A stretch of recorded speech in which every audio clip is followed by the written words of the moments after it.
Hello, everyone. My name is Drew Dosick, and welcome to Trading the Close. Guys, we did see some selling pressure today, although the GDP numbers came out this morning at 3.8 versus forecast of 3.3. So GDP came in good. Tomorrow, we've got the PCE data that's going to be released at 8:30 in the morning, as well as personal income. So we're going to get a lot more inflation data, as well as find out where we are with the economy with the personal income. So that will be important. Obviously, we're kind of navigating through this inflation data and also potential rate cuts that Jerome Powell did mention. We should have two more by the end of this year, but they're still compiling all that information as it comes in, and the markets are going to react likely tomorrow. So let's get into the market summary board. I've got a great trade set up for you later on the show. So please stay tuned for that. It's with Ethereum. There's a lot of interest there in cryptocurrency, especially with this recent volatility, but we'll get into that here in a moment. First up, the market summary board. We've got the Dow Jones down 0.43%, NASDAQ down 0.66%, S&P 500 down 5.6%. U.S. oil, nice little pop, up 0.76%. Gold also staying strong, starting to form bullish consolidation, up 0.27%. Bitcoin under some pressure, folks. Look at this, now dropping down under $110,000, down 3.46% on the day. So let's jump into the S&P 500 heat map. Check out where everything panned out today. So we see Apple up 1.63%. NVIDIA still can't shake it into the red, staying basically flat, up 0.28%. But then we got a ton of red, folks. Look, Oracle down 5.69%, Meta down 1.5%, Google down 0.59%, Microsoft 0.68% down, AVGO 1.03% down, Tesla, one of the recent high flyers, down 4.3%. But as we reviewed that chart the other day, it was overbought near term, needs to pull back. But I believe Tesla will be pushing up to $500 in the near to midterm. First, it needs to pull back, consolidate, gain momentum again before it starts pushing up higher. But you see here, the health technology sector, red all around, except for Johnson & Johnson, ExxonMobil, and Chevron enjoying that pop in oil. So let's jump in the S&P 500 and really see what happened today. We've had a decent drop, but notice what happened, folks. We got support on this inclining trend line. Now, if I go back out on the chart, check this out. We've got an inclining trend line that has been tagged over and over and over again, but we have not broken through with continued selling pressure. Is tomorrow's PCE data going to be the thing that pushes us over the edge of this cliff and eventually to give us our 5 to 10% correction that I've been just waiting for on this huge march up? We're overdue for a simple technical correction. So stay posted for that. But basically, the line in the sand is right here drawn with this yellow trend line. It's currently right at 6,576 points. Tomorrow, that value is going to be 6,586 points. Be paying close attention to this tomorrow and also going into the weekend. I'll obviously be back here on Monday to review all the action that happened on Friday. All right, next up, the Qs.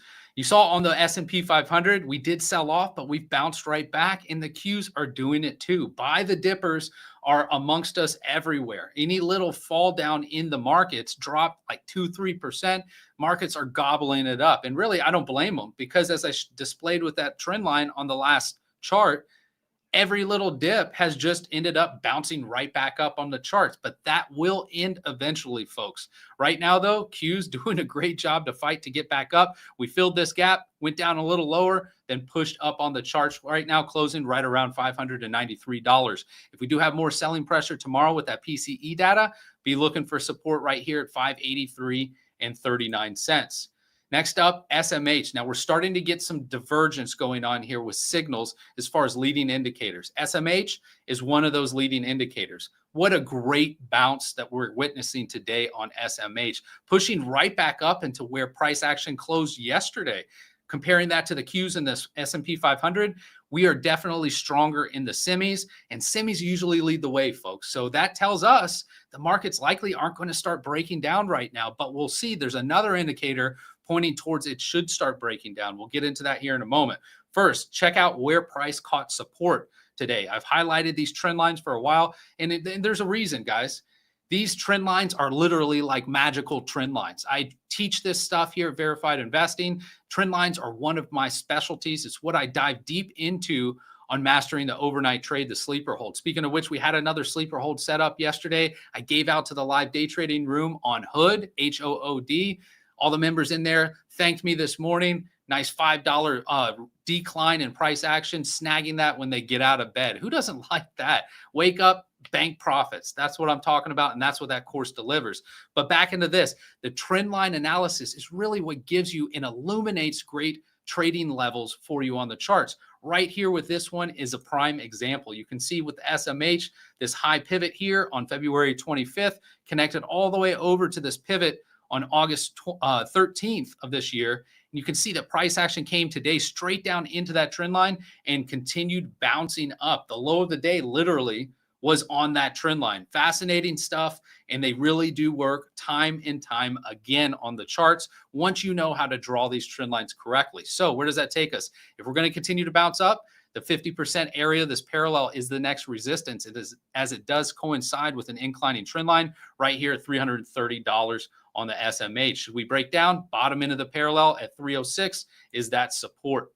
Next up, IWM. Decent decline here on IWM. That was foreshadowed by this topping tail that we talked about on the charts. And that topping tail did also run straight into a longer term inclining resistance trend line. So all in all, technically speaking, makes total sense. We had price drop back down, fill this gap. Now IWM is free to either go back up or head down. It's in a middle ground now in this chart.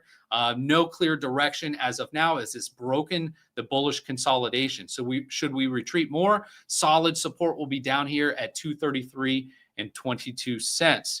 Next up, Dow Jones Industrial Average. Now, we've covered this the last few days, mainly because we put in a beautiful topping tail here on the chart on Tuesday. Then yesterday, we had a break of this inclining trend line. Today, we had a continued move through that, confirming this breakdown, which then flips this area into resistance right here at 46,343. But from what I see on the Dow Jones, it's now telling us we are going down. The probabilities actually indicate a shift for higher probabilities of a move down on this chart, DJI. So be watching for further downside in this collection of stocks. Next up, Bitcoin.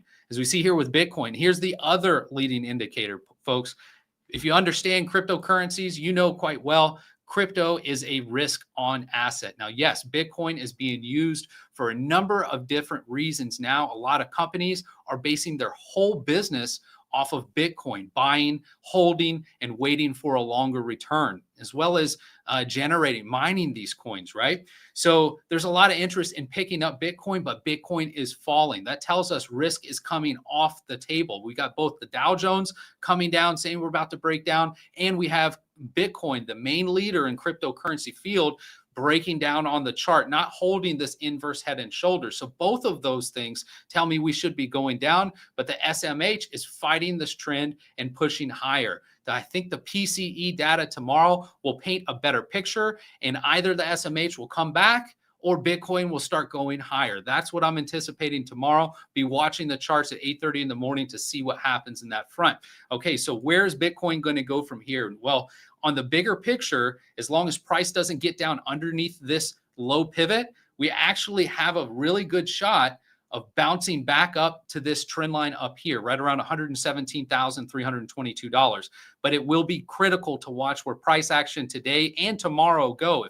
If we breach this pivot high or this pivot low, we're coming down to this declining trend line at $106,507. Notice what's happening here. We have a left shoulder here, we have a head, and then this could be forming a right shoulder, but it's not quite formed yet. And this shoulder is slightly, it's not consistently shaped compared to the left shoulder. So it's starting to deviate away with probability slowly shifting towards more downside, but it can be saved right here at the top side of all of this consolidation. That's why this is a critical spot to determine where Bitcoin's going to go in the very, very near term. Interesting price action here on Bitcoin, as it did save itself yesterday, getting back above the neckline, but ultimately that was just a quick false break up and now a huge slam right back down on the charts. Next up, gold. Gold, you can see here, as I mentioned earlier, we've got a great day going on gold, chopping sideways, now starting to put in some immature bullish consolidation. If this consolidation matures, we're going to be heading up here, up to near $4,000 on gold. So if you're bull on gold, you want to see price stay sideways to slightly declining over the next week, and that will help it gain momentum to push up higher on the charts of gold. Now, silver did rip higher today. Notice this, folks, ripped right through our resistance area at $44.26. We'll see if price action can follow that up tomorrow, which will then flip this area of resistance into support. Now, the more solid level of support is going to be down here at 41.66, followed by this inclining trend line of $40.58. But this breakout, folks, is pretty strong. If we do get a follow-up tomorrow, we're marching up to the previous pivot high from 2011, up here near 50 bucks. I don't think it's out of the question eventually that silver can get up there and tag that $50 level.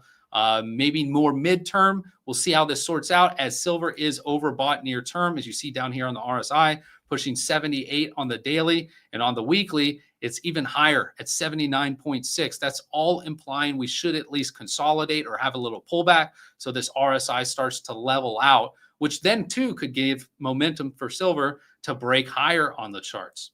Next up, U.S. oil. Great pop on U.S. oil. Still doesn't change the pattern, folks. Still in a bearish consolidation pattern, even though we did have a nice previous 4 days of bounces on oil. Still, as long as it's hanging out down here, this is bearish consolidation. We need price to get above this declining trend line for that script to be flipped, and that area is going to be roughly $67.25. Very interesting move there on oil. Nat gas also had a nice push up today. You see the declining trend line here tagging these areas, and price finally got back above. So first thing on the list accomplished for nat gas. Next thing, stay above this declining trend line. That makes our next target here at 335. And even with this consolidation, I'm starting to see this declining trend line come into a clearer view for the target on the near term for nat gas right here at $3.50. Next up, CarMax had earnings, as you see down here on the chart. They had earnings this morning. Nasty miss here. The used car sales aren't doing as well as they thought. As you see here, earnings per share missed by 38%. Revenue missed by 5.88%. Investors reacted by slamming this stock down over 20% at one point today. Ended up closing the day down 20.07%. Notice what happened here, though. Yes, we didn't tag this longer-term trend line that you see on the charts, but look at the volume, folks. Look at all that volume. If I scroll back out on the chart, there's not a day in recent history that has had that much volume. And you know what that reminds me of? That reminds me of this chart right here, UNH. Look at what happened here when UNH had some terrible news come out, massive decline in price. It actually had a cascading pattern. And then look what happened right here, a massive volume candle that just dwarfed anything around it. And that ended up marking the near-term bottom on the chart. That's exactly what I think is about to happen for CarMax. Doesn't mean that CarMax can't go lower, but guys, this is a big sign and big indicator on the chart that a lot of investors were hopping in, picking this stock up to push it back up on the chart. First area resistance on CarMax is $48.16, followed by $52.55. Next up, we've got Oracle. Oracle did have a decent decline today, down 5.55%, but not like the SMH, in which it really recovered everything which it lost earlier in the day. Oracle is still finishing down here, and matter of fact, it finished the day underneath this consolidation. That implies to me we've got more downside to come. And notice when price got up into this range, it broke and gapped above this inclining trend line. That area will now be support for price coming back down. It will be minor support, though. So keep that in mind. This area can easily be breached. It's right at $272.09. A more solid level of support will be down here on the top end of this parallel channel at $247.22. Next up, XRP. Guys, this is one of the most popular altcoins out there. Ripple. And Ripple, as you can see, is toying with breaking down from this inclining trend line. It got a lot of stuff going on this chart because really Ripple has been following a lot of technicals very cleanly. You see here with this inclining trend line is held price for once, twice, 3 times, 4 times. And now this 5th time, we're starting to move beneath it. Looks like we're going to have a close down here tonight. Again, cryptocurrency space does have daily close candles at 8 o'clock Eastern time in the US. So be paying attention to where price closes today. Even notice when it breached it over here on Monday, price action accelerated all the way down to this declining trend line, then bounced straight up on it. Incredible technical analysis when you draw these trend lines and see how price action reacts to it when it comes into these levels. Really fascinating to see that bounce. So if XRP continues lower, I think that level can be taken out because all the power brought price all the way back up here near $3. Now we're coming back down under 280 to this next level of support at $2.56, followed by $2.32. But the good thing to note on this chart, we're keeping price above this declining trend line. Yes, it can continue to come down, but these support levels will likely catapult price back up at least to this trend line at 284. And I anticipate a break of that to go higher eventually in the midterm, especially if, and this is the big trade, guys, because this I think has huge potential. This is Ethereum, right? So we've seen Ethereum rocket all the way up very near $5,000 and has since now retreated with price now under $4,000, trading at $3,899. So as you can see here, price action today fell down, pierced this level of support at $3,869. But I've got to show you folks, this whole pattern that's on the charts, I've got a few different resistance trend lines, but the pattern that I see can actually take Ethereum all the way up to $7,200 on the chart.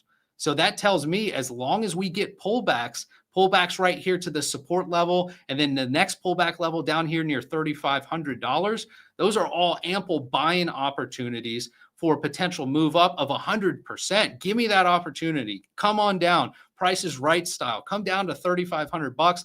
I'm a buyer and I don't mind. Even if price gets negated with this pattern, which it would if price moved continuously through this trend line right here at $3,500, Ethereum still has the potential to go back up and tag this inclining trend line, which was where you currently see it, right around $5,300. There's a lot of great potential in Ethereum. I do believe it will be marching up higher on the charts, definitely in the longer term. So take these drops and dips to your advantage. Start scooping some up. You don't have to go all in. I recommend DCAing into it, dollar cost averaging into Ethereum. But as long as you keep picking some up, this is ultimately going to be a fantastic move on this crypto coin. All right, guys.